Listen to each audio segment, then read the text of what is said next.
اعوذ باللہ من الشیطان الرجیم بسم اللہ الرحمن الرحیم۔ السلام علیکم ورحمۃ اللہ وبرکاتہ۔ ناظرین کرام، میں ہوں فیصل سید، آپ میرا یوٹیوب چینل دیکھ رہے ہیں۔ امید کرتا ہوں کہ آپ جہاں بھی ہوں گے رب تعالیٰ کی پناہ میں عافیت سے ہوں گے۔ ناظرین کرام، کافی خبریں ہیں جی، ایک ہی اس میں احاطہ کرنا ساری اس کی جو خبریں ہیں، جو کچھ چل رہا ہے اس وقت، وہ مشکل ہوتا ہے۔ ظاہر ہے آپ کے ٹائم کا بھی خیال رکھنا پڑتا ہے، ویڈیو لمبی ہو جاتی ہے تو پھر ساری باتیں جو ہیں اس میں کور کرنا مشکل ہوتا ہے۔ اس وقت جناب یہ چل رہا ہے کہ نواز شریف، آصف علی زرداری اور مولانا فضل الرحمان کے درمیان جو ہے وہ جو آپس میں کنورسیشن ہوئی ہے، جو ڈسکشن ہوئی ہے موجودہ ملک کے سیاسی حالات کو لے کر، وہ یہ ہے کہ جی عمران خان سے کوئی بات نہیں کرنی، بھرپور طاقت کے ساتھ جو ہے اس کو مارچ کو جو ہے وہ فیس کرنا ہے، اور کوئی بھی کسی طرح سے کوئی مذاکرات نہیں کرنے۔ تو یہ ہے جناب ہمارا پولیٹیکل سیٹ اپ، جو ڈیموکریٹک کم اور ڈکٹیٹرشپ جس میں زیادہ نظر آتی ہے۔ ڈکٹیٹر بھی بیٹھ کے پولیٹیشین سے بات کر لیتے ہیں، مگر یہاں معاملہ جو ہے اقتدار کو طول دینے کا ہے۔ اقتدار جو ہے وہ، جیسا کہ میں ہمیشہ کہتا ہوں، بڑی ظالم چیز ہے۔ اسی اقتدار نے جلد بازی میں ان لوگوں کو اکٹھا کیا، اور یہ جو اکیلے الیکشن نون لیگ جیت سکتی تھی، تھوڑا ویٹ کر لیتی، تو انہوں نے 11 جماعتوں کا سہارا لے کے اپنے آپ کو جتنا خوار کر لیا ہے۔ شاید ہی کسی جماعت، کسی اور سیاسی جماعت کا ان 11 جماعتوں میں سے کسی نے بھی اتنا بڑا اپنے آپ کو ڈنٹ نہیں ڈالا، اور مزید ڈالنے جا رہے ہیں۔ یہ جو کچھ کر رہے ہیں، میں پریس کانفرنسز سن رہا تھا، ایک تو مریم صاحبہ نے پریس کانفرنس کی، وہاں سے بڑی دھواں دھار قسم کی، اور وہ بھی ان کا موضوع جو ہے ظاہر ہے اور کیا ہوگا، یہی کچھ ہوتا ہے۔ دوسرا معیشت کو لے کے بھی وہ کافی کچھ کر رہی تھی کہ بڑی جناب ہم پروگرس کر رہے ہیں۔ شہباز شریف صاحب دورے پہ، اور وہاں سے بھی ان کو چائنا کے دورے پہ گئے ہیں، تو وہاں سے بھی بہت کچھ پازیٹیو ملے گا۔ وہ بھی یہی کہہ رہی تھی کہ یہ فتنہ ہے جی، اور یہ جو ہے یہ ہمارے کسی اس کا حصہ نہیں ہے سیاسی نظام کا۔ مطلب اسٹیک ہولڈرز میں وہ کہتے ہیں اب اس کو ہم نے نکال دیا ہے، یہ اسٹیک ہولڈر نہیں ہے ہماری اس پولیٹیکل سیٹ اپ میں۔ تو جناب آپ یہ بتائیے آپ کا سیٹ اپ کیا ہے؟ آپ کا سیٹ اپ یہ ہے کہ قومی اسمبلی میں راجہ ریاض جو ہے ممبر اپوزیشن لیڈر بن کے بیٹھا ہوا ہے، اور وہ بھی پی ٹی آئی کی جماعت سے جا کے بیٹھا ہوا ہے، اور وہاں سے اپوزیشن آپ کو ایسی تو اپوزیشن چاہیے، اسی طرح کا آپ کو نظام چاہیے جس میں آپ کے مزاج کے خلاف جو ہے وہ کوئی ایسی بات نہ ہوتی ہو۔ تو آپ ایک ایسی بڑی آواز جو اٹھی ہوئی ہے اس کو آپ کیسے رد کر سکتی ہیں، یا اس کو ایکسیپٹ کیسے کر سکتی ہیں؟ یہ تو بدقسمتی ہے۔ اور دوسرا جی، وہ بار بار کہہ رہے تھے یہ جتھوں کو ہم اجازت نہیں دیں گے۔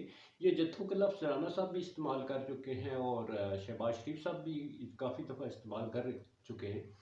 میرا خیال ہے اپنی اس قوم کو، پاکستانی قوم ہے جو اس جلوس میں ہے، یا ووٹر ہے، ٹھیک ہے، ان کو جتھے کہنا پاکستان کے عوام کی توہین ہے۔ بلکہ میں تو یہ کہوں گا یہ گالی ہے کہ آپ پاکستانی ایک عوام جو ہے، مطلب یہ ہے ان کو اظہار رائے کی آزادی نہیں ہے۔ وہ کیا ایک غلامانہ سیٹ اپ کے ساتھ وہ لوگ جو ہیں وہ کسی بھی ایک طرف، چاہے وہ عمران خان ہو جائے، اس کی غلامی کر لیں، یا آپ لوگوں کی غلامی کر لیں؟ یہ تو کوئی نہیں ہے۔ لوگ تو اپنے اظہار رائے کی آزادی کریں۔ میں دوسری طرف اگر وہ مثال دوں، اگر آپ مہنگائی کے خلاف لے کے آتے ہیں لوگوں کو، تو وہ جتھے نہیں تھے، کیونکہ وہ آپ کے ساتھ تھے اس لیے جتھے نہیں تھے۔ وہ پیپلز پارٹی کا وہ لے کے آئے تھے لانگ مارچ، تو کیا وہ جتھے نہیں تھے؟ مولانا فضل الرحمان صاحب لے کے آئے تھے، کیا وہ جتھے نہیں تھے؟ تو خدا اس عوام پہ ترس کھائیے، اس عوام کا مذاق مت اڑائیے۔ ووٹ کو عزت دو، تو آپ نے بولا ہوا تھا کہ آپ یہ ووٹ کو عزت دیتے ہیں۔ ووٹر ہے نا، کسی بھی جماعت کا ووٹر ہے، وہ جس کو بھی مینڈیٹ دیتا ہے تو وہ اس کو عزت دینا۔ آپ کیوں نہیں دیتے؟ افسوسناک بات ہے۔ ایسا پلیز آپ سیاست کریں، عوام کی توہین نہ کریں۔ یہ عوام آپ کے ساتھ ہے، کسی اور جماعت کے ساتھ ہے، وہ عوام آپ کی ہے، اس پاکستان کی عوام ہے، یہ کوئی انڈیا سے نہیں آئے ہوئے۔ जत्थे हमला करने नहीं आए हुए, अपना हक मांगने आए हुए हैं। इलेक्शन है, सीधी सी बात है, इलेक्शन करवा दें आप। और दूसरा, नवाज शरीफ साहब बाहर से जो है वो पैगाम रसानी करते हैं, वहाँ से वो कहते हैं जी ये कर दो वो कर दो। भाई यहाँ जो एक सेटअप बना हुआ है, पॉलिटिकल सेटअप जो बना है, चाहे जिस तरह से बना है, उसमें शहबाज शरीफ लीड कर रहे हैं ना, उसको शहबाज शरीफ लीड कर रहे हैं। तो अगर आप बाहर से मैसेज करते हैं उनको, उनके साथ डिक्टेट करते हैं उनको, तो ये कौन सी मतलब है? आप तो इस हुकूमत का ऐसा ही नहीं है। आपने तो नून लीग के चेयरमैन भी दूसरा बनाया हुआ है, ठीक है, सदारत किसी और को दी हुई है। तो आप वहाँ से अगर जो कुछ करते हैं, बानी की हैसियत से जो कुछ करते हैं, ये तो फिर ये तो कोई पॉलिटिकल सेटअप में आपकी इंटरफेरेंस कैसे? पॉलिटिकल सेटअप में नहीं, आप तो गवर्नमेंट को वहाँ से डिक्टेट करते हैं। तो इस तरह की मतलब है इनको सेटअप। क्या शहबाज शरीफ साहब बच्चे हैं, वो फैसले नहीं कर सकते? इसमें 11 जमाती और शामिल है, वो फैसले नहीं कर सकते। आप जो कहेंगे उस पर अमल दरामद होगा। तो इस तरह की वो है जी सूरत हाल ये चल रही है। राना साहब जो हैं उनकी भी प्रेस कॉन्फ्रेंस थी, बड़ी दबंग किस्म की थी। वो भी हस्बे साबिक जो है, ज़ाहिर टारगेट जो है वो इमरान खान ने मुल्क की हालात के साथ जोड़ा हुआ है उन्होंने। खान साहब के जो लॉन्ग मार्च है जी, वो गुजरावाला पहुंचा। गुजरावाला बहुत बड़ा उनका इस्तकबाल किया गया, और अब जो है ये 5 दिन की जो उन्होंने आगे किया हुआ है इस डेट को, वो लीडरशिप बता सकती है। इसमें अब एक और ऑप्शन उन्होंने दे दिया जी, रूट चेंज कर दिया। इस्लामाबाद की बजाय पिंडी में वो कहते हैं कि हम किसी जगह धरना देंगे। अब पिंडी में कौन सी जगह है? लियाकत बाग भी है बहुत बड़ा वो एरिया, क्रिकेट ग्राउंड भी है, और तो उसके अलावा कोई मुझे नहीं लगती जगह इतनी बड़ी जगह धरना दिया जाए या वो लोगों को इकट्ठा किया जाए। बहरहाल जी उनका प्लान वो चेंज हो चुका है।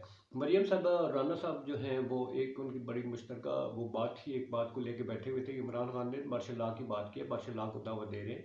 जनाब मार्शल लॉ को दावा नहीं दे रहे, उनके तक जो बातें पहुँचती है वो कि जनाब मुल्क के हालात ऐसे हैं, उनसे अखबारी नुमाइंदे सवाल करते हैं मार्शल लॉ के बारे में, तो उसी के बारे में बात करेंगे। मार्शल लॉ की बात की जाए तो कौन सी जमात है जो मार्शल लॉ की वहाँ से नहीं आई, मार्शल लॉ की हमायत से नहीं आई? ये तो सब जानते हैं। एक दूसरे को पीपल्स पार्टी, नून लीग एक दूसरे को गिराते रहे, वो किसके साथ मिलके गिराते रहे, ये सबके सामने है कि कभी एक ऐसा बन गए, कभी दूसरे का ऐसा बन गए, कितनी दफ़ा आए और कितनी दफ़ा गिरे, मगर सबक हासिल नहीं किया।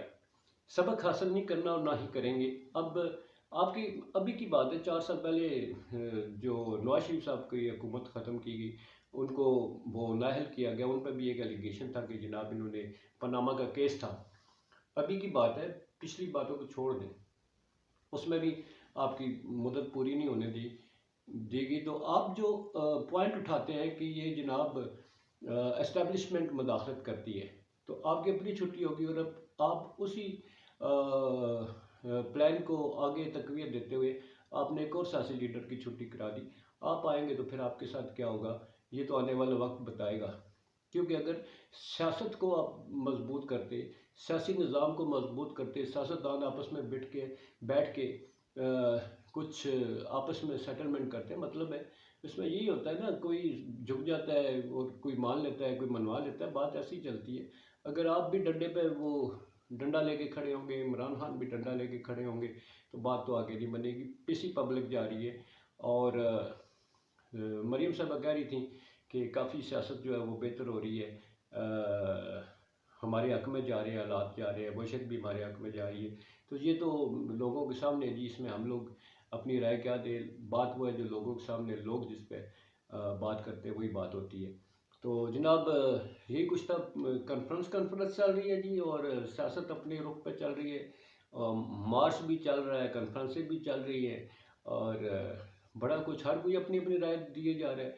लंदन में भी वो पाकिस्तानियों ने इवन फील्ड के बाहर मतलब रोज़ी मुजाहरा हो रहा है। तो ये कुछ हालात हैं जी, इस तरह की वाक़यात हैं। आवाम है जो वो वही कहूँगा, हमेशा कहता हूँ कि आवाम पिसी जा रही है। मार्केट में जाए तो पता वहाँ चलता है कि मईशत किस दायरे पे चल रही है। तो इसी के साथ मैं इजाज़त चाहूँगा जी। रब ताला सबको अपनी ईमान में रखे। तो मैं आपको दुआओं के साथ आपसे इजाज़त चाहूँगा। बहुत शुक्रिया। पाकिस्तान जिंदाबाद। पाक فوج پائد آباد. اللہ حافظ.